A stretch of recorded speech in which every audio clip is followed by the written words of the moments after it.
বিসমিল্লাহির রহমানির রহিম। ঈদ মোবারক। আমি advocate EVM Zakaria, joint convenor Noakhali জেলা বিএনপি।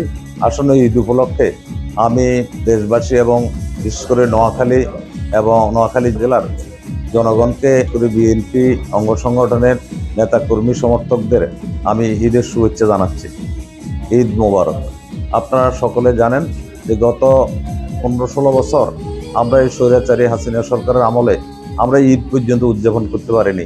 আমাদের নেতা কর্মীরা রাস্তায় বেরোতে পারেনি। অত্যাচার, নির্যাতন, মামলা মোকদ্দমার ভয়ে সবাই পলাতক ছিল। এবার একটু ব্যতিক্রম যে আমরা এই খোলা মাঠে আমরা ঈদুল ফিতর উপলক্ষে আমরা আয়োজিত বিভিন্ন ইফতার মাহফিল সহ বিভিন্ন অনুষ্ঠানে আমরা অংশগ্রহণ করেছি। আজকেও আমরা আমাদের নেতা, আমাদের দলের চেয়ারপারসন, ভারপ্রাপ্ত চেয়ারপারসন জনাব তারেক রহমানের প্রেরিত ঈদ শুভেচ্ছা এবং আর্থিক অনুদান আমরা আমাদের এই আন্দোলনে ক্ষতিগ্রস্ত, পঙ্গু, আহত, নিহত এদের পরিবারকে আমরা ওনার পক্ষ থেকে ওনার প্রেরিত আর্থিক অনুদান এবং অন্যান্য উপহার সামগ্রী আমরা পৌঁছে দিয়েছি।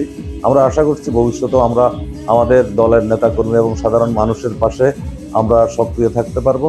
আমরা সরকারের কাছে দাবি জানাচ্ছি দ্রুততম সময়ে এটা সাধারণ নির্বাচন, নিরপেক্ষ সরকারের অধীনে সাধারণ নির্বাচন দেওয়ার জন্য, এবং এই নির্বাচনের মাধ্যমে আমরা আশা করছি আমাদের দল এখন অত্যন্ত সুসংগঠিত। আমাদের দল ক্ষমতায় আসলে আমরা মানুষের যে কাঙ্ক্ষিত চাহিদা যেটুকু আছে, মানুষ যে নিগৃহীত হয়েছে এত বছর, তার থেকে মুক্তি পাবে এবং দেশের মানুষের প্রভূত উন্নতি সাধন করতে পারবো এবং আমরা চেষ্টা করব মানুষের পাশে দাঁড়ানোর জন্য। সকলকে ধন্যবাদ।